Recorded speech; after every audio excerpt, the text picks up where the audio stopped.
Hello everyone, welcome to desire IAS. First part में हम लोगों ने ये देखा था कि भाई वायरस क्या होता है, बैक्टीरिया क्या होते हैं, डिफरेंस समझा था, कोरोना वायरस समझा था। अब इस वीडियो लेक्चर में हम ये समझेंगे कि भाई आखिर हमारा इम्यून सिस्टम काम कैसे करता है। ठीक है, तो फर्स्ट वीडियो में ये सब मैंने आपको ऑलरेडी बता दिया था, आप वहाँ पे देख लीजिएगा। उसके बाद अब वहाँ से हम आगे का कंटिन्यू कर रहे हैं। वहाँ पे मैंने आपको बताया था एक बार वायरस बॉडी में एंटर हो गया तो अब क्या होगा। अब मैंने उसके बाद आपको बोला था कि इम्यून सिस्टम हमारा काम करना चालू करेगा। तो यहाँ से वही हम देखेंगे कि हमारी बॉडी आखिरकार इम्यून सिस्टम कैसे काम करता है। तो यहाँ पे हम लोगों ने ये फर्स्ट लेक्चर में ये सारी चीज़ें देख ली थी कि बैक्टीरिया क्या होते हैं, वायरस क्या होता है, ये भी देख लिया था। दोनों के बीच में देख लिया था जो वायरस होते हैं, आरएनए वायरस क्या होता है, डीएनए वायरस क्या होता है, ये भी देख लिया था। दोनों के बीच में डिफरेंसेस भी हम लोगों ने समझ लिए थे। उसके बाद अपने कोरोना वायरस भी हम लोगों ने कर लिया था। अभी यहाँ पर मैं आपको बताना चाहूँगा इम्यून सिस्टम क्या होता है। ठीक है, अब देखो, इम्यून सिस्टम समझने से पहले आप दो चीज़ समझ लो यहाँ पे जो मैं बताना चाह रहा हूँ। ठीक है, यहाँ पे इम्यून सिस्टम आपको समझने के पहले सबसे पहले आपको समझना पड़ेगा कि भाई ये इम्यूनिटी क्या होती है। इम्यूनिटी मतलब कोई भी ऐसी प्रोसेस होती है हमारी बॉडी के अंदर जो फॉरेन इन्वेजन से फाइट करती है और हमको प्रोटेक्ट करती है। ये है हमारा फॉरेन इन्वेजन। ठीक है, ये है फॉरेन इन्वेजन। अब ये फॉरेन इन्वेजन कैसा हो सकता है, किसी का भी हो सकता है। जैसे बैक्टीरिया ले लो आपको, है ना, बैक्टीरिया हो सकते हैं, फंगस हो सकते हैं। ठीक है, ये कोई भी पैथोजेंस हो सकते हैं। ये जब हमारी बॉडी में एंटर करते हैं और यहाँ पर एक मैकेनिज्म होता है ना, एक मैकेनिज्म होगा जो इन सब चीज़ों से फाइट करेगा। तो उसी मैकेनिज्म को हम क्या बोलते हैं, इम्यून सिस्टम। ठीक है ना, ये मैकेनिज्म जो इससे फाइट करेगा, ये पूरी प्रोसेस, ये सब हमारी क्या कहला जाती है, इम्यून सिस्टम। इसको हम क्या बोल रहे हैं, इम्यून सिस्टम। ठीक है, तो इम्यूनिटी क्या है मैंने आपको बता दिया। इम्यूनिटी मतलब हमारी एबिलिटी, हमारी बॉडी की एबिलिटी जो हमको प्रोटेक्ट करती है। जो भी फॉरेन इन्वेजन होते हैं, किसके, बैक्टीरिया, फंगस, पैथोजेंस। अब दो टर्म और समझना है आपको, जिसको एक को बोलते हैं हम एंटीजन और दूसरा किसको बोल रहा है मैं, एंटीबॉडी। अब एंटीजन क्या है, एंटीजन वो चीज होती है जो हमारी बॉडी ये रिकॉग्नाइज कर रही है कि ये एक फॉरेन इन्वेजन है। समझ में क्या, उसको हम क्या बोलेंगे, एंटीजन। एंटीजन मतलब हमारी बॉडी के लिए जो फॉरेन फॉरेन इन्वेजन है, मतलब हमारी बॉडी के लिए जो फॉरेन है उसको क्या बोलेंगे, फॉरेनर है उसको क्या बोल देंगे हम, एंटीजन है। जैसे कि मान लो ये एक बाउंड्री है आपकी, इस बाउंड्री के अंदर कोई भी व्यक्ति आ रहा है, ठीक है ना, तो वो हमारे लिए क्या है, फॉरेनर है। वैसे बॉडी के लिए उसको क्या बोल रहा है, वो एंटीजन है। ठीक है ना, एंटीजन है। इसके प्रति ये जब आएगा तो इसके प्रति ही हमारा जो इम्यून सिस्टम काम करने चालू करेगा। समझ में क्या, तो एंटीजन मतलब वो चीज जो हमारी इम्यून सिस्टम को इंस्टिगेट कर दे, हमारा इम्यून सिस्टम को चालू करवा दे, उसको क्या बोलेंगे, एंटीजन। वहीं पर एंटीबॉडी क्या होती है, एंटीजन से फाइट करने के लिए जो प्रोटीन्स बॉडी बनाती है उनको क्या बोल देते हैं हम, एंटीबॉडी। तो एंटीबॉडी क्या है, ये प्रोटीन्स होते हैं। ठीक है ना, प्रोटीन्स काहे के लिए बनाए जाते हैं, टू फाइट या फिर to counter antibody, sorry antigen. ठीक है, उसके लिए होता है। ठीक, तो यहां पर हमने क्या देखा कि भाई एक तरफ है इम्यूनिटी, एक तरफ है एंटीजन और एक तरफ है एंटीबॉडी। इम्यूनिटी मतलब एक प्रोसेस हो गई, हमारी बॉडी जो हमको सेफ रखती है बाहर के इन्वेजन से। वहीं पर एंटीजन क्या हो गया, एंटीजन मतलब कोई भी ऐसी फॉरेन सब्सटेंस जो हमारी बॉडी उसको एज अ फॉरेनर रिकॉग्नाइज कर रही है, उसको हम क्या बोल रहे हैं, एंटीजन। वहीं पर एंटीबॉडी में किसको बोल रहा हूँ, एंटीबॉडी मतलब होता है हमारी बॉडी का रिस्पॉन्स जो होता है एंटीजन के लिए, जिसमें वो प्रोटीन, एक्चुअली में वो होता क्या है, वो प्रोटीन होता है जो हमारी बॉडी जनरेट करती है उससे फाइट करने के लिए, उसको हम क्या बोल देते हैं, इम्यून सिस्टम। इम्यून सिस्टम मतलब एंटीबॉडी बोल देते हैं उसको। ठीक है, तो यहां पर हमने देखा कि भाई ये ऐसा कुछ काम करता है। अब मैं आपको एक चीज और बता देता हूं कि यहां पर जो हमारी बॉडी एक्चुअली में काम कैसे करती है ना, कैसे हमारा ये काम करता है। ठीक है, how immune system works, immune system works. अब ये काम कैसे करता है, अगर इसकी बात कर लें हम, ठीक है ना, अगर हम बात करें कि इम्यून सिस्टम कैसे काम करता है, तो आप एक बात बताइए कि भाई मान लीजिए या कोई ये कंट्री है, ठीक है, ये कंट्री है, इस कंट्री को अपने अंदर, अपने जो देश के अंदर लॉ एंड ऑर्डर सब कुछ सही तरीके से चलता रहे, ये इंश्योर करके चलना है। और मान लीजिए यहाँ पर हम समझते हैं ये कोई टेररिस्ट ग्रुप्स मान लेते हैं, ठीक है ना, टेररिस्ट ग्रुप्स हैं जो कि क्या करेंगे, इस देश के लिए क्या है, खतरा है ना, ये इस देश के लिए खतरा है। तो अब ये कंट्री इनसे कैसे मैनेज करती है, तो इसके लिए भाई इनके पास क्या होती है, इनके पास होती है पूरा अरेंजमेंट होता है ना। अरेंजमेंट काहे का, अरेंजमेंट होता है सिक्योरिटी फोर्सेस का, है ना, सिक्योरिटी फोर्सेस का अरेंजमेंट होता है। उसके साथ साथ इंटेलिजेंस का अरेंजमेंट होगा, इंटेलिजेंस का अरेंजमेंट होगा पूरा। और उसके साथ साथ इंटेलिजेंस सिक्योरिटी के साथ साथ जो ये वेपन सिस्टम होता है इस देश में, कि भाई पूरा एक हथियार वगैरह ये मेंटेन करके रखेंगे, हथियार वगैरह ये मैन्युफैक्चर करते रहेंगे, तो इसको क्या बोल रहे हैं हम, वेपन सिस्टम होगा, है ना, वेपन सिस्टम, ठीक है। ये पूरा मेंटेन करके रखते हैं, तब जाकर के ये लॉ एंड ऑर्डर वगैरह अपने देश में मेंटेन कर पाते हैं। तो वैसे ही कुछ काम करता है हमारी बॉडी। अब ये लेते हैं हमारी बॉडी, ठीक है ना, ये हमारी बॉडी है, ठीक है। और यहाँ पर हम इनको क्या ले रहे हैं, ये फॉरेन जो सब्सटेंस है, ये है फॉरेन सब्सटेंस, ठीक। ये फॉरेन सब्सटेंस क्या हो सकते हैं, तो मैंने आपको बता दिया, ये हो सकते हैं, ये वायरस हो सकते हैं, ठीक है, ये बैक्टीरिया हो सकते हैं, ये फंगस हो सकते हैं, ये वायरस बैक्टीरिया फंगस और कोई भी पैथोजेंस हो सकते हैं,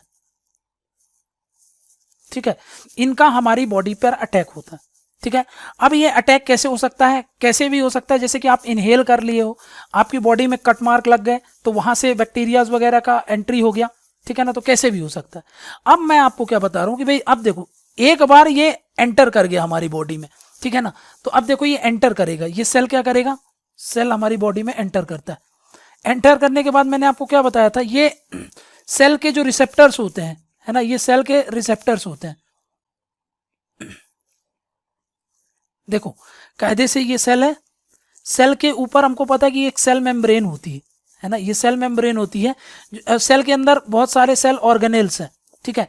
ये सेल मेम्ब्रेन इनको प्रोटेक्ट करती है भाई, ये किसी भी चीज को अंदर बाहर आने नहीं देती है, और अंदर बाहर ये जो जाना रहता है ना, इसका बहुत तरीके से वो क्या करती है, उसको कंट्रोल करती है, समझने का मतलब, वो एक तरीके की सिक्योरिटी गार्ड की तरह काम कर रही है। कौन, ये जो सेल मेम्ब्रेन होती है, सेल मेम्ब्रेन मतलब ये जो सेल का पूरा एक वॉल है, एक जो पूरा ये वॉल बनी हुई है ना, ये सिक्योरिटी गार्ड की तरह काम करती है। ये कंट्रोल करती है कि क्या चीज अंदर जाएगी, क्या चीज बाहर आएगी। जैसे सिक्योरिटी गार्ड का क्या क्या होता है कि कौन सी चीज को अंदर जाने देना है, किसका रजिस्टर मेंटेन करके रखना है, ये सब काम होता है ना, कि कौन बाहर आ रहा है, ये सब ध्यान में रखना। तो यही काम करता है क्या, हमारा सेल मेम्ब्रेन। बट मैंने आपको क्या बताया था कि जो वायरस होता है, वायरस क्या करता है, इन रिसेप्टर्स का यूज करता है और इनमें थोड़ा सा मैनिपुलेट करता है, चालाकी खेलता है, ट्रिक कर देता है। ट्रिक करने के बाद ये क्या करता है, सेल के अंदर एंटर हो जाता है। सेल के अंदर एंटर हो जाएगा, सेल के अंदर एंटर होने के बाद क्या करेगा, अपना डीएनए इंजेक्ट करेगा। मतलब अब वो डीएनए हो सकता है, आरएनए, कुछ भी हो सकता है, मतलब कुल मिला के अपना क्या इंजेक्ट करेगा, उसमें वो अपना जेनेटिक मटेरियल इंजेक्ट करेगा और अपने आप को मल्टीप्लाई करने लगेगा। समझा गया, ये सेल क्या करने लगेगा कि इस सेल के अंदर ही फिर वो वायरस का मल्टीप्लिकेशन होने लगेगा, ठीक है। तो यहां से गड़बड़ हो गया, पूरा ये सिस्टम जो था वो गड़बड़ा गया। तो अब क्या होगा, इम्यून सिस्टम का यहां पर रोल आता है, ठीक है ना। तो यहां से क्या मैं बोलूंगा आपको, इम्यून सिस्टम का यहां से रोल आएगा। तो यहां तक मैंने आपको बता दिया, एक बार बॉडी में एंटर हो गया तो अब ये कैसे काम करता है ये हमको समझना है ना। तो भाई हमने उसको एंट्री मरवा दी कहां, बॉडी के अंदर। अब देखते हैं कि वो काम कैसे करेगा, ठीक है। तो यहां पे देखो,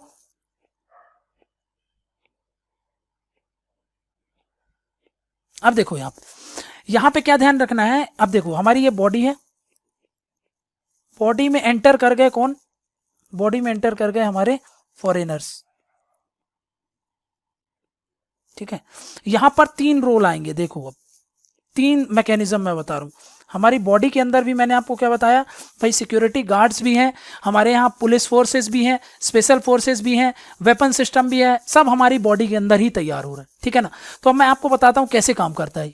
जैसे सबसे पहला रोल आता है, वो रोल आता है आपका जिसको बोलते हैं हम ल्यूकोसाइट, ठीक है। सबसे पहला आएगा ल्यूकोसाइट्स का रूल, ठीक है। ल्यूकोसाइट्स क्या होते हैं, अब ल्यूकोसाइट्स जो होते हैं, ल्यूकोसाइट्स मतलब यहां पर ब्लड, देखो ये ब्लड है,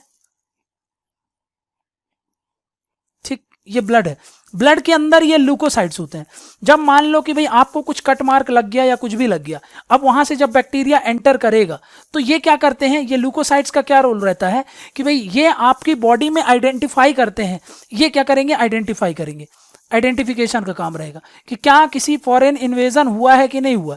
अगर हुआ है तो फिर उसके लिए उसी के आइडेंटिफिकेशन के आधार पर इम्यून रिस्पॉन्स करेगा हमारा, है ना, हमारा इम्यून का रिस्पॉन्स होगा। ठीक, तो भाई सबसे पहले क्या, ल्यूकोसाइट्स का रोल आ गया। ल्यूकोसाइट्स के बाद जिसका रोल आता है उसको हम बोलते हैं फैगोसाइट्स का। ठीक है, फैगोसाइट्स का। अब ये फैगोसाइट्स में क्या क्या होते हैं, जैसे कि यहां पर अभी दो चीज समझ लो, बाकी एक स्ट्रक्चर्ड मैनर में अभी आपको सब कुछ क्लियर हो जाएगा। फैगोसाइट्स में मतलब इनका काम क्या होता है कि भाई बस देखो उनको और उन पर अटैक कर दो। कोई भी फॉरेन एंट्री हुई है अगर, तो उनको देख करके हमको उनको क्या कर देना, अटैक कर देना। ठीक है, फॉरेन व्यक्ति अगर तुमको दिख रहा है तो ये क्या करेंगे, फैगोसाइट्स उस पर अटैक कर देंगे। ये फैगोसाइट्स में दो चीजें होती हैं, जैसे न्यूट्रोफिल्स, है ना, न्यूट्रोफिल्स हो गया, और दूसरा जिसको मैं बोल रहा हूं मैक्रोफेज। ठीक है ना, मैक्रोफेज। ठीक, अब ये ल्यूकोसाइट और मैक्रोफेज का क्या रोल होता है, तो यहां पे देख लो यहां पे। ठीक है, अब ये क्या होता है, ये कहां पे न्यूट्रोफिल कहां पे मिलेंगे, ये भी आपको ब्लड में ही मिलेंगे, समझा क्या, इन ब्लड। ये भी हमको कहां देखने को मिलते हैं, ये ब्लड में ही देखने मिलते हैं। जैसे ही ये जो फॉरेन अटैक हुआ है ना, वो बैक्टीरिया हो सकता है, वायरस हो सकता है, फंगस हो सकता है, कुछ भी हो सकता है, वो उसको देखते हैं। जैसे ही ब्लड में उनको वो नजर आया तो वो क्या करेंगे, उस पर अटैक कर देंगे, है ना, वो उस पर अटैक करते हैं, अटैक करके उसको किल कर देते हैं। ठीक है ना, किल कर देते हैं मतलब समझ लो उनको खा गए, वो उनको खा गए और अपने आप को ही शहीद कर दिया। ठीक है ना, और किल कर दिया उनको, और लास्ट में वो क्या करते हैं, खुद भी खत्म हो जाते हैं, क्योंकि उस लड़ाई में वो मतलब समझो कि एक तरीके से अपने आप को न्यौछावर कर दिया उन्होंने। ठीक है ना, उनको पता है कि ये खतरनाक है, फिर भी जाकर के उससे भिड़ गए और उसको मारने के चक्कर में अपने आप को भी खत्म कर लिया। इसीलिए क्या होता है, जब आपके पास कभी भी कोई कट मार्क वगैरह लगता है तो देखना वहां पर थोड़े समय बाद क्या होता है, पस बन जाता है ना, थोड़ा सा वो जब वहां पर मान लो पक जाता है ना, वहां पे पस निकलने लगता है। ठीक है ना, पिंपल्स वगैरह जब होते हैं तो ऐसा ही होता है, पस वगैरह बन जाते हैं। क्यों, क्योंकि वहां पर न्यूट्रोफिल्स का रोल आ जाता है, वो ब्लड में होते हैं और वो जाकर के उस पर अटैक करते हैं। उस फॉरेन इन्वेजन पर अटैक करने के बाद खुद को ही खत्म कर लेते हैं, वो उसको भी खत्म कर देते हैं, मतलब किसको, इसको जो भी फॉरेनर था उसको अटैक कर दिए, और किल्स इटसेल्फ भी, है ना, किल्स इटसेल्फ। ठीक है ना, ये अपने आप को भी खत्म कर लेते हैं। वहीं पर मैं आपको बोलूं मैक्रोफेजेस क्या होते हैं। अब ये मैक्रोफेजेस भी क्या होते हैं, ये भी वही है, बट ये ब्लड में नहीं होते, आउटसाइड द ब्लड मिलेंगे आप, है ना, outside the blood.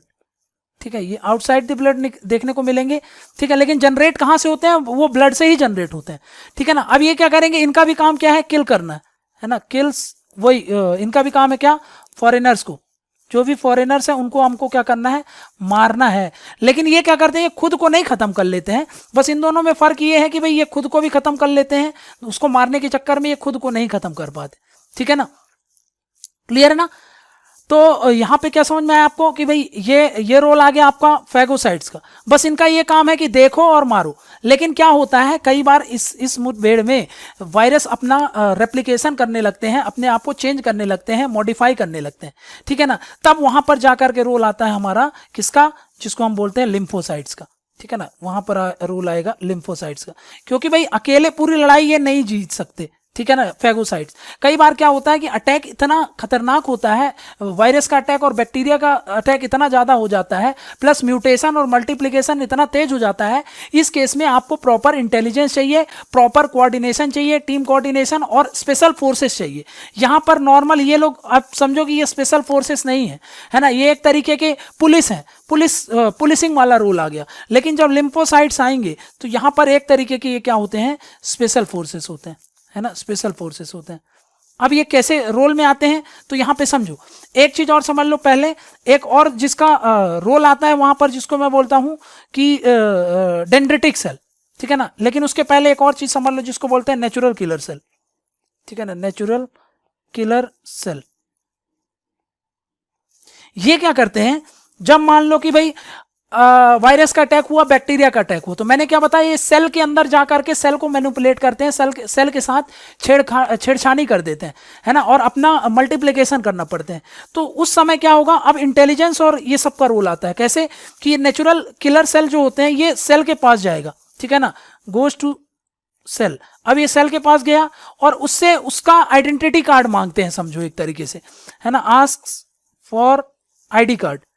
ID card किससे ये आईडी कार्ड मांगते हैं, ये सेल से, जो सेल है ना, सब सेल से। अब इनको पता लग गया कि भाई फॉरेन इन्वेजन हुआ है, तो भाई आप सोचो कि भाई कोई टेररिस्ट ग्रुप हमारे देश के अंदर आ गया, अब वो किसी घर में छुपा हुआ है ना, अब उस घर में छुपा हुआ तो अब हमारी सिक्योरिटी फोर्सेस जाकर के पता लगाएंगे ना कि भाई कहां पर ये छुपा हो सकता है, ठीक है। तो वहीं पर इसका रोल आ गया नेचुरल किलर सेल का। ये क्या करते हैं, जाते हैं किसके पास, सेल के पास, और उससे आइडेंटिटी कार्ड मांगते हैं। आइडेंटिटी कार्ड मतलब जिसको बोलते हैं हम MHC1। अब ये MHC1 क्या है, एक तरीके का प्रोटीन है ना, ये प्रोटीन है जो ये सेल प्रोड्यूस करता है।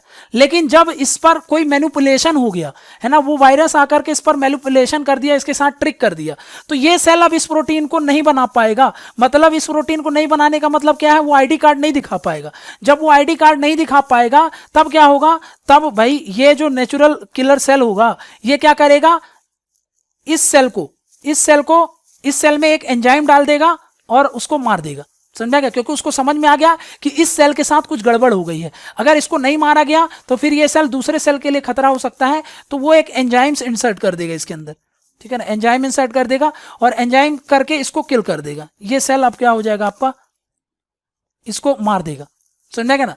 ये कर दिया, इसने खत्म कर दिया, इसको मार दिया। अब किसका रोल आएगा, तो अब यहां पे देखना, अब यहां पर रोल आएगा डेंड्रिटिक सेल का, ठीक। अब यहां पर रोल आएगा डेंड्रिटिक सेल का, डेंड्रिटिक सेल्स। अब ये क्या करेंगे, ये भी क्या करेंगे, सबसे पहले जाएंगे देखेंगे कि फॉरेन इन्वेजन जिसका भी हुआ है ना, ये फॉरेनर था, ठीक है। इसको क्या करेगा, सबसे पहले इसको मारेगा, है ना, इसको किल कर देगा। इसको किल करने के बाद इसका जो भी समझो इसकी जो भी पहचान है उसको कैरी करेगा, है ना, प्लस इससे रिलेटेड जो भी इंफॉर्मेशन होगा, इससे रिलेटेड इंफॉर्मेशन वो क्या करेगा, वो ये इंफॉर्मेशन को कैरी करेगा। कहां पे कैरी करेगा, इसको कैरी करेगा, कैरी इट टू लिम्फोसाइट्स। अब जो मैं आपको बताया था लिम्फोसाइट्स के पास, ठीक है। इस इंफॉर्मेशन को लेकर के पहुंच गया कहां पर, लिम्फोसाइट्स पर, ठीक है ना। तो पहला हमने क्या देखा था, पहला हम लोगों ने देखा था कि भाई ल्यूकोसाइट्स का क्या रोल होता था, आइडेंटिफिकेशन का। फिर मैंने आपको क्या बताया, उसके बाद जो रोल आया आपका वो था आपका फैगोसाइट्स का। फैगोसाइट्स का मैंने आपको बता दिया क्या रोल होता था, कि भाई किल करना, सीधे देखो पकड़ो और मार दो वहीं पे।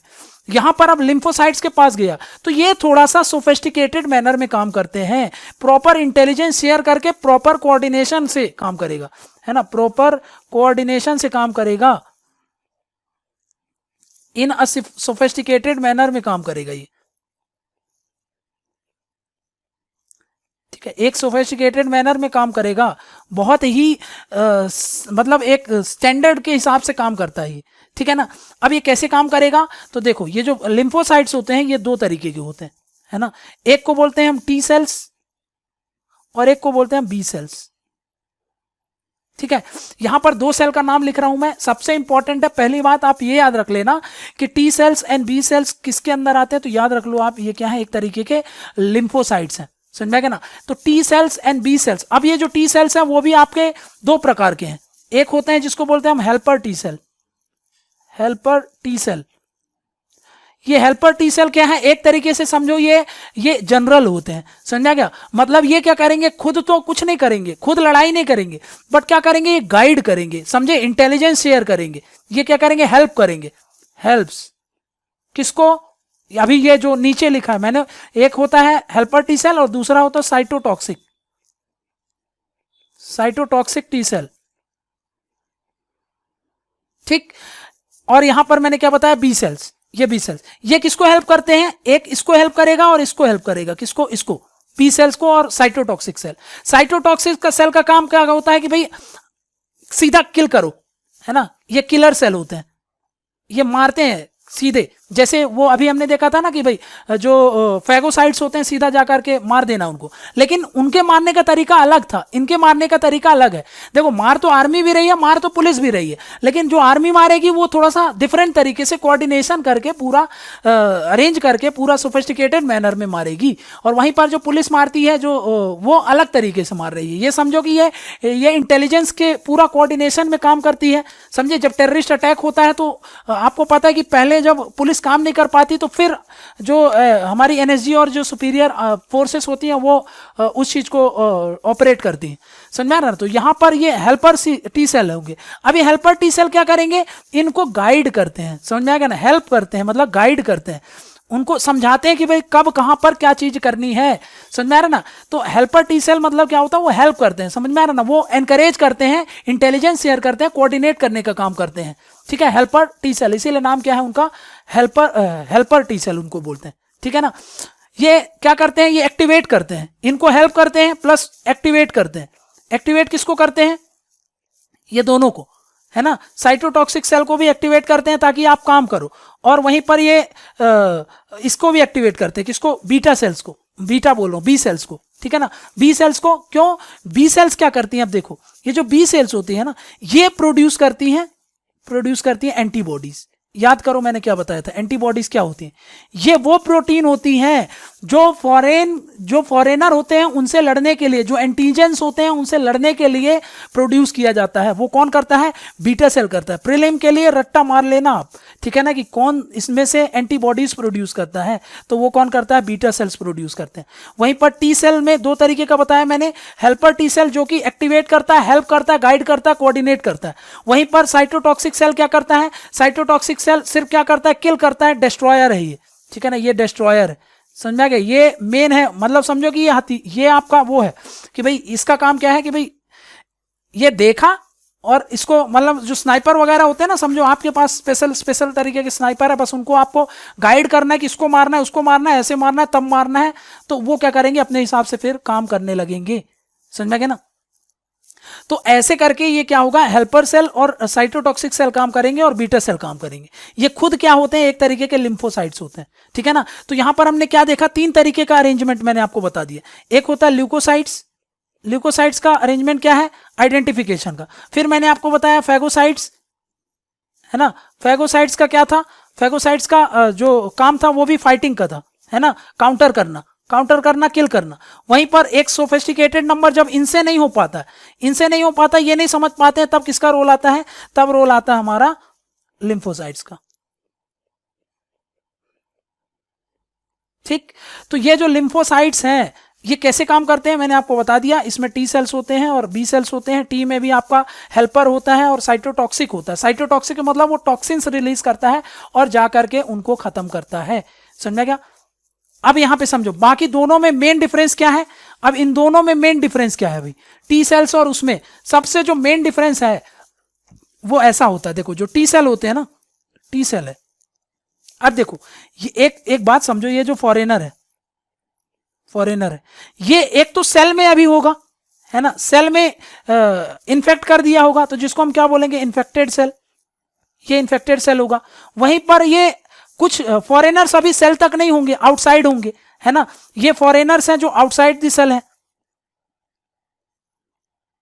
आउटसाइड दी सेल है ना। कुछ फॉरेनर अभी कहां पर होंगे, सेल में होंगे, इन्फेक्ट कर चुके होंगे सेल को, और कुछ होंगे आउटसाइड होंगे, अभी सेल से बाहर है, अभी वो इन्फेक्ट नहीं किए हैं सेल को, और सेल में अभी उतना जाकर मैनिपुलेट नहीं कर पाए, ठीक है ना। तो क्या करेगा, इससे कौन फाइट करेगा, इससे फाइट करेगा आपका बी सेल्स, है ना, बी सेल्स इससे फाइट करेंगे। वहीं पर ये जो टी सेल का साइटोटॉक्सिक सेल था, ये किससे फाइट करेगा, ये इन्फेक्टेड सेल से फाइट करेगा, है ना। ये टी सेल्स है, इससे कौन फाइट करेगा, टी सेल्स, ठीक है ना। टी सेल में कौन से, ये जो साइटोटॉक्सिक वाले होते हैं, ये जाकर के सीधा उन पे हमला करते हैं, ठीक है। तो यहां पर 3 स्टेप याद रखना, ल्यूकोसाइट, फैगोसाइट और लिम्फोसाइट। लिम्फोसाइट सोफिस्टिकेटेड है, उनमें 2 याद रख लेना, कौन कौन से होते हैं, बीटा होता है और टी सेल होता है। बीटा बार बार बोल रहा हूं मैं, बी सेल है वो, ठीक है ना, बी सेल और टी सेल, ठीक है ना। उसमें एक हेल्पर होता है, साइटोटॉक्सिक होता है, और एक कौन प्रोड्यूस करता है एंटीबॉडीज, तो ये बात आप दिमाग में रख लेना, वो कौन प्रोड्यूस करता है, वो हमारा करता है बी सेल, समझा गया ना। तो बी सेल क्या करता है, हमारे यहाँ जो एंटीबॉडीज होती है वो जनरेट करता है। ठीक है, तो यहाँ पर देख लो, डिफरेंस तो मैंने आपको बता ही दिया। अब देख लेते हैं फटाक से क्या दिया है इसमें। देखो इम्यून सिस्टम क्या होता है, हमारी एबिलिटी होती है हमारी बॉडी की, वो क्या करे, डिफेंड कर सके अपने आप को काहे से, जो भी डिसीज कॉजिंग ऑर्गेनिज्म है। ये डिसीज कॉजिंग ऑर्गेनिज्म कौन हो सकते हैं, मैंने आपको बता दिया, कोई भी माइक्रो ऑर्गेनिज्म, जैसे कि भाई बैक्टीरिया, फंगस, पैथोजेंस, इसके अलावा वायरस वगैरह, ये सब क्या होंगे, हमको डिसीज कर सकते हैं। इनसे हमारी एबिलिटी होती है, हमारी बॉडी की जो एबिलिटी होती है फाइट करने की, उसको क्या बोल देते हैं, इम्यूनिटी बोल देते हैं। ठीक है, एंटीजन क्या बोला भाई, ये कोई भी सब्सटेंस जो हमारी body as a foreigner recognise कर रही है, मतलब एज ए एलियन रिकॉग्नाइज कर रही है। ठीक है ना, जिसके कारण क्या हो रहा है, हमारा इम्यून रिस्पॉन्स इंस्टिगेट हो रहा है, इंड्यूस हो रहा है। ठीक है, वहीं पर एंटीबॉडीज क्या बोला मैंने, एंटीबॉडीज मतलब क्या होता है, एंटीबॉडीज मतलब क्या होता है कि ये एक तरीके का प्रोटीन है। क्यों प्रोड्यूस करा जा रहा है, ताकि वो एंटीजन को काउंटर एक्ट कर सकें। ठीक है, इसको हम क्या बोलेंगे, इसको बोलेंगे एंटीबॉडीज। वहीं पर अगर मैं बात करूं आपकी इन्नेट इम्यूनिटी, अब दो तरीके की इम्यूनिटी है, और एक्वायर्ड इम्यूनिटी।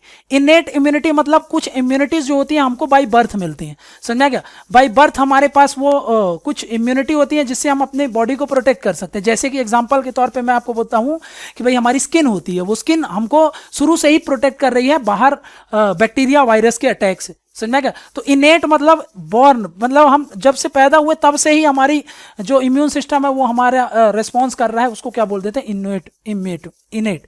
ठीक है, वहीं पर अगर मैं बात हूँ एक्वायर्ड मतलब ये over the period of time, जैसे जैसे हमारी एज बढ़ती जाती है, हमारा जो डिफरेंट वायरस, बैक्टीरिया अटैक होता है, तो हमारी बॉडी क्या करती है, उस दौरान उन सब चीज़ों से फाइट करती है, तब वो सीखती है कि हाँ भाई ये इस तरीके का अटैक हुआ था, उसके रेस्पॉन्स में हमारा इम्यून सिस्टम काम करता है। और फिर क्या करता है, देखो चाहे बी सेल हो, है ना, चाहे बी सेल हो, चाहे टी सेल हो।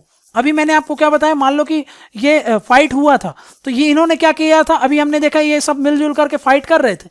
वहीं पर फाइट करने के बाद ये क्या करते हैं, मेमोरी बना लेते हैं, समझा क्या ना, मेमोरी बना लेंगे ये सब के सब, ताकि नेक्स्ट टाइम सेम कभी ऐसा अटैक होगा ना तो जल्दी से रेस्पॉन्स कर सकें और उसको तुरंत खत्म कर सकें।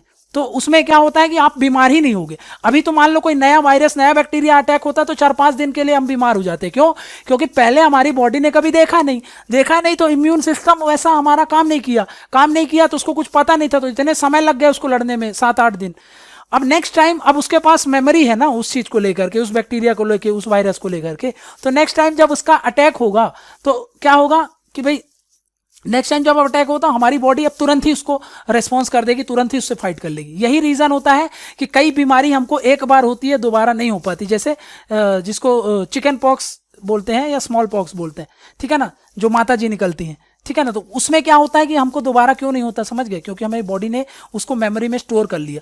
ठीक है, तो वही मैं बोल रहा हूँ, एक्वायर्ड इम्यूनिटी क्या होती है कि ये over the period of time ये गेन करता है, समझ में, कि हमारी बॉडी जैसे जैसे हमारी एज बढ़ती है तो वो अलग अलग टाइम पर उसको एक्वायर करती जाती है, समझ में ना।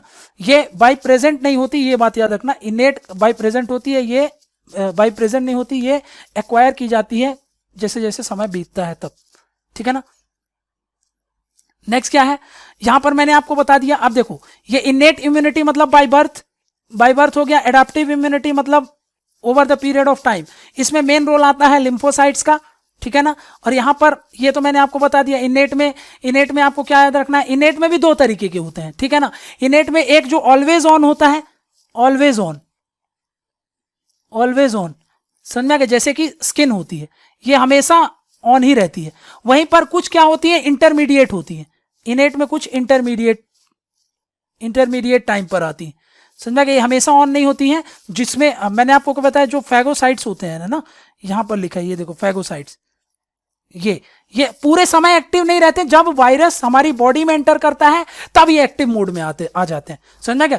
ये तो हमेशा एक्टिव ही है, स्किन हमेशा एक्टिव ही रहती है ना भाई। स्किन में वायरस आ रहा है, बैक्टीरिया आ रहा है, तो वो एंटर नहीं हो पा रहा। क्यों? क्योंकि थ्रू आउट द टाइम वो काम करती रहती है। वहीं पर इंटरमीडिएट, किसको बोल रहा हूं मैं, इंटरमीडिएट बोल रहा हूं, इंटरमीडिएट नहीं है, ये इमीडिएट है, ठीक है ना। इमीडिएट मतलब क्या है कि भाई ये जैसे ही बॉडी में एंटर करेगा, वो है ना, कोई भी फॉरेनर है, एलियन है, जैसे ही हमारी बॉडी में एंटर कर रहा है तो उसमें क्या होगा, हमारी बॉडी तुरंत रेस्पॉन्स में आ जाती है, जिसको मैंने आपको बताया था फैगोसाइट्स में आपको न्यूट्रोफिल्स और मैक्रोफेज ये सब मैंने आपको बता दिया था।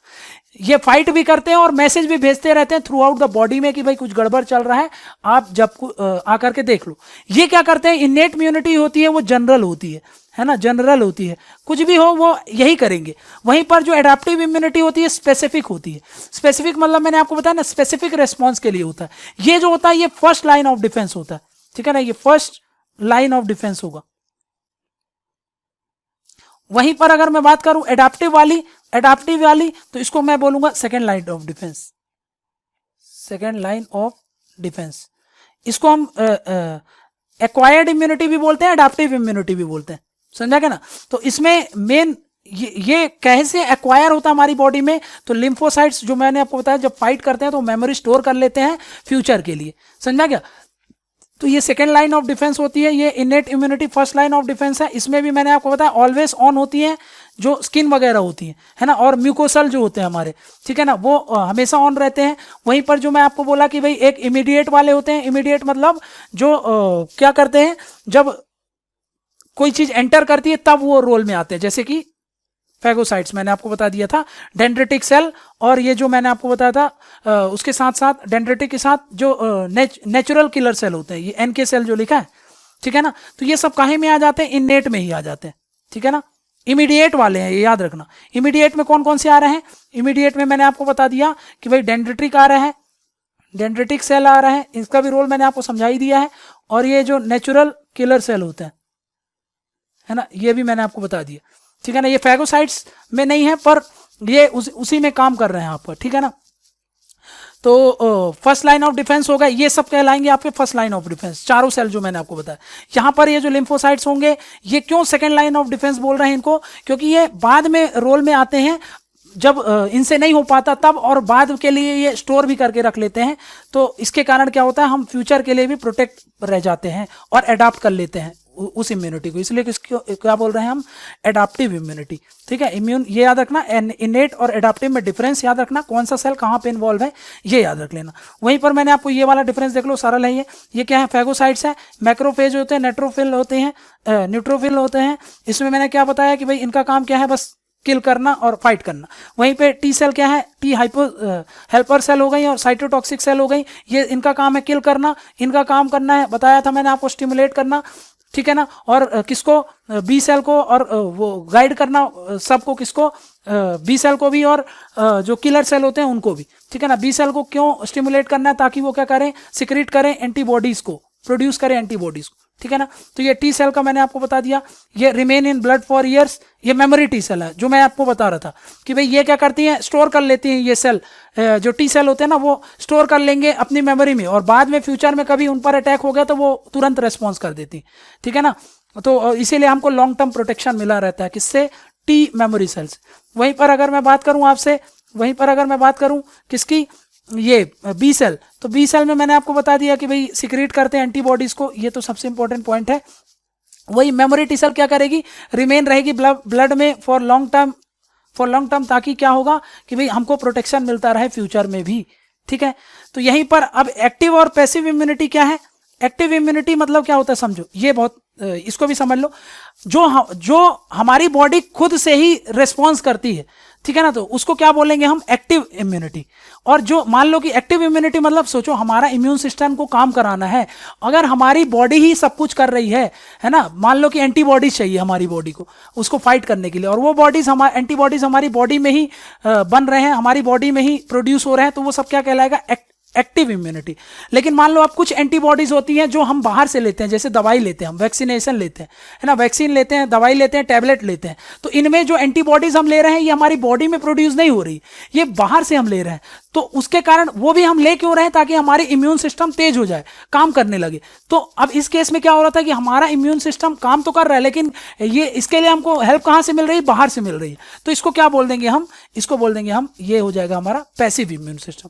तो अब इसमें से जल्दी से कौन सा काम करता है? दवाई जल्दी काम करती है ना भाई, हम दवाई खाते हैं ताकि जल्दी आराम मिले। नहीं तो अगर सर्दी जुकाम है आपको, तो देखो आपको वो ठीक तो वैसे भी हो जाता है अगर आप 4-5 दिन कुछ नहीं करो तो। वहीं पर अगर आप एक टैबलेट खाते हो, पैरासीटामोल खाते हो, तो आपको एक ही नींद में आपका सारा काम हो जाता है। तो एक्टिव इम्यूनिटी क्या होता है? स्लो होता है, समझा क्या ना? एक्टिव इम्यूनिटी स्लो होता है क्योंकि ये बॉडी हमारी स्लोली रेस्पॉन्स करती है उसके प्रति, ठीक है ना। वहीं पर अगर मैं आपसे बात करूं, जो पैसिव इम्यूनिटी होता है वो फास्ट होता है, ठीक है ना, वो फास्ट होता है और वो रेडीमेड होता है। उसमें हम क्या करते हैं? रेडीमेड एंटीबॉडीज लेते हैं, कहां से? बाहर से, ताकि वो जो फॉरेन एजेंट है उससे हम फाइट कर सकें, इसलिए इसको क्या बोल देते हैं? पैसिव इम्यूनिटी, ठीक है ना। और एक्टिव इम्यूनिटी हमारी बॉडी ही रेस्पॉन्स करती है, तब उसको क्या बोल देते हैं? उसको बोलते हैं हम एक्टिव इम्यूनिटी, और जो बाहर से होता है वो होता है हमारा पैसिव इम्यूनिटी। समझना क्या? यही रीजन है कि भाई जो न्यू बॉर्न बेबीज होते हैं उनको मदर मिल्क क्यों दिया जाता है? मदर का मिल्क इसलिए देते हैं क्योंकि मदर के मिल्क में कुछ एंटीबॉडीज होती हैं, है ना, बहुत सारी एंटीबॉडीज होती हैं जो कि प्रोटेक्ट करती हैं इन्फेंट को। उसकी बॉडी भी प्रोटेक्ट कर ही रही है उसको, जैसे स्किन है उसका, और उसके अंदर भी ये सब सेल्स होंगे जो इनेट वाले में हमने पढ़ा था, है ना, फैगोसाइट्स वगैरह, और ये जो न्यूट्रोसेल्स होते हैं, ठीक है ना, ये सब हमने देखा था, ठीक है ना। तो वो तो काम कर ही रहे हैं उसमें। लेकिन यहां पर मैंने क्या बता रहा हूं आपको, जो मदर्स का मिल्क जब उन पे जाता है तो एक्सटर्नल एंटीबॉडी चली गई ना, तो वो एक तरीके की क्या है? उसके लिए पैसिव इम्यूनिटी हो गई। तो पैसिव मतलब बाहर से, एक्टिव मतलब हमारी बॉडी के अंदर खुद। स्लो कौन सा होगा? एक्टिव वाला, क्योंकि वो धीरे धीरे हमारी बॉडी रेस्पॉन्स करती है। फास्ट कौन सा होता है? पैसिव वाला। तो ये भी आप याद रखना, ठीक है। तो ये हमने देख लिया है एक्टिव, और ये तो हमने समझ ही लिया, ये डिफरेंस है, ये सब मैंने आपको बता ही दिया दोनों में क्या डिफरेंस होता है। कॉमन क्या होगा तो आपको पता है, दोनों ही क्या है? एक तरीके के लिम्फोसाइट्स हैं। वहीं पर डिफरेंस मैंने आपको बता दिया कि भाई एक डायरेक्ट फाइट करता है, ठीक है ना, एक एंटीबॉडीज प्रोड्यूस करता है, एक नहीं करता है, ये सब आपको बता ही दिया मैंने, ठीक है ना। एक चीज और समझा देता हूं आपको मैं यहां पे कि भाई एक चीज और समझ लो कि भाई समरी एक बार की, ये एक्चुअली में एंटीबॉडीज कैसे प्रोड्यूस होते हैं बॉडी में। ये देखो, ये है सेल, इस सेल पर क्या हुआ? अटैक हुआ, ठीक है ना। अटैक किसका हुआ? एलियन का, एलियन या फिर फॉरेनर का। ये कौन है आपको पता है, ठीक है, इनका अटैक। इसके बाद ये क्या करेंगे? इस सेल में क्या करेंगे? चेंजेस करेंगे, ट्रिक्स करेंगे, है ना। तो अब क्या करेगा? सेल समझ गया कुछ गड़बड़ होने वाला है, सेल क्या करेगा? एंटीबॉडी जनरेट करेगा। सेल जनरेट्स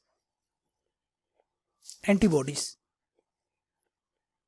अब ये कैसे जनरेट करेगा? ये तो जनरेट लिख तो दिया, लेकिन ये एक्चुअली में कैसे होता है देखो। ये है सेल, सेल के अंदर होता है न्यूक्लियस, ये आपको पता है न्यूक्लियस होता है। न्यूक्लियस के अंदर क्या होता है आपको पता है? डीएनए होता है ना।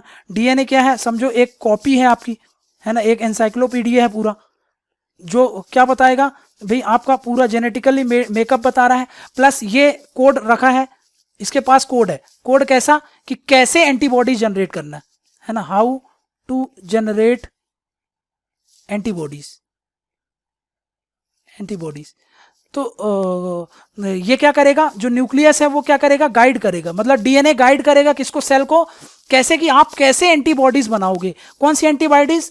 एंटीबॉडीज मतलब जिससे फाइट करना है आपको, जैसे वायरस बाउंड एंटीबॉडीज हो गई, ठीक है। तो ये क्या करेगा? देखो अब दिक्कत में आ गए तो यहां पर रोल आएगा, एक एंजाइम आएगा, ठीक है ना। एंजाइम जाएगा किसके पास? डीएनए के पास। डीएनए के पास क्या है? एनसाइक्लोपीडिया, उसको पढ़ेगा, है ना, उसको पढ़ेगा और समझ गया। ये डीएनए ने इसको बता दिया कि हाँ भाई ऐसे इसको प्रोड्यूस करना है, ये लो इसको पढ़ लो। इसने पढ़ लिया, इसने क्या किया? उसको स्कैन कर लिया, पूरा डेटा कलेक्ट कर लिया और एक डॉक्यूमेंट तैयार कर लिया इसने, है ना, नोट्स तैयार कर लिए, प्रिंटेड डॉक्यूमेंट। इसने एक डॉक्यूमेंट प्रिंट कर लिया। इस डॉक्यूमेंट को लेकर के ये जाएगा किसके पास? ये जाएगा राइबोसोम के पास, ठीक है। राइबोसोम क्या है? ये राइबोसोम वही है, यही प्रिपेयर करता है आपका, प्रिपेयर्स ये जो एंटीबॉडीज होती है ना, वो कौन प्रिपेयर करता है? वो आपका राइबोसोम प्रिपेयर करता है। अब ये जो प्रिंटेड डॉक्यूमेंट्स हैं ये यहां पर लेके कौन जाएगा? इसको कैरी कौन करता है? एंजाइम करता है ना, वही एंजाइम जो जाकर के कोडिफाई किया था। Enzymes carries it to ribosome. Ribosome के पास गया, राइबोसोम क्या करेगा? प्रिपेयर करेगा एंटीबॉडीज को। अब ये एंटीबॉडीज प्रिपेयर हो गई, जाकर के अपना हथियार लेंगी। कहां से? ये समझो आर्मी तैयार कर लिया आपने, है ना, आर्मी तैयार कर ली। अब ये क्या करेंगी? जाएंगी गोल्जी बॉडीज के पास। जहां पर फाइनल अपना जो भी प्रोटेक्टिव गियर्स वगैरह इनको लेना है वो सब लेंगी, और यहां से अपनी निकलेगी एंटीबॉडीज फुल्ली तैयार, है ना, पूरी तैयारी से यहां पे एंटीबॉडीज होंगी। ये एंटीबॉडीज क्या करेंगी, सीधा अटैक करेंगी, है ना, किस पर, ये अटैक करेंगी, अटैक्स एंटीजेंस, है ना, एंटीजेंस मतलब वही जो फॉरेनर्स थे या फिर एलियंस हैं, उन पर क्या कर दिया, अटैक कर दिया, ठीक है ना। अब इस पूरे प्रोसेस में इनको बीच बीच में जो एनर्जी मिल रही थी सब कुछ काम करने के लिए, वो एनर्जी इनको मिलती है, तो वो तो आपको पता ही है, माइटोकॉन्ड्रिया को हम power house of the cell बोलते हैं। तो ये एनर्जी कहाँ से मिल रही है, ये मिल रही है इसको माइटोकॉन्ड्रिया से, है ना, वहां से इसको पूरी एनर्जी मिलती है, और ये ऐसे करके पूरा इम्यून सिस्टम हमारा काम करता है। तो यहाँ पर हमने देख लिया कि भाई हमारा इम्यून सिस्टम कैसे काम करता है, T cell, helper T cell, ये सब क्या होते हैं, ये सब समझ लिया। अब इसके बाद अब जो कोरोना से रिलेटेड सबसे इंपॉर्टेंट न्यूज़ है कि भाई अब इनको पता कैसे करते हैं हम, तो डिफरेंट डिफरेंट टेस्ट होते हैं जो न्यूज़ में है, जो सबसे इंपॉर्टेंट है प्रीलिम के लिए, समझा क्या ना। तो वो सब टेस्ट देखेंगे, फिर कुछ टेस्ट करने के बाद अब इनसे लड़ने के लिए कुछ दवाइयाँ जो बन रही हैं वो देखेंगे, एंटीवायरल जो है, फिर जितने भी थेरेपीज होती हैं, प्लाज्मा थेरेपी जो न्यूज़ में है, हाइड्रोक्सीक्लोरोक्विन जो आप जानते हो, डेक्सामेथासोन, ये सब जो चीज़ें भी न्यूज़ में है वो सब हम कैरी करेंगे। तो हम क्या करें, फेज मैनर में चल रहे हैं ना, ताकि हमारे लिंक ना टूटे, क्योंकि हम फेज मैनर में और ऑर्गेनाइज मैनर में समझेंगे तो हम पूरे अच्छे तरीके से पूरा ये इस चीज़ को समझ लेंगे और हमको कोई भी प्रॉब्लम नहीं जाएगी एमसीक्यू सॉल्व करने में। तो प्रीलिम्स के लिए हमारा एकदम परफेक्ट होता ही जा रहा है, और मेंस के हिसाब से भी इसमें से रिलेटेड हम कितने अच्छे से समझते जा रहे हैं कि भाई कैसे एक्चुअली में ये सब चीज़ें काम करती है। थैंक यू वेरी मच, आज के लिए बस इतना ही है। नेक्स्ट अब अगला जो भी आएगा वो आपको बता दिया जाएगा।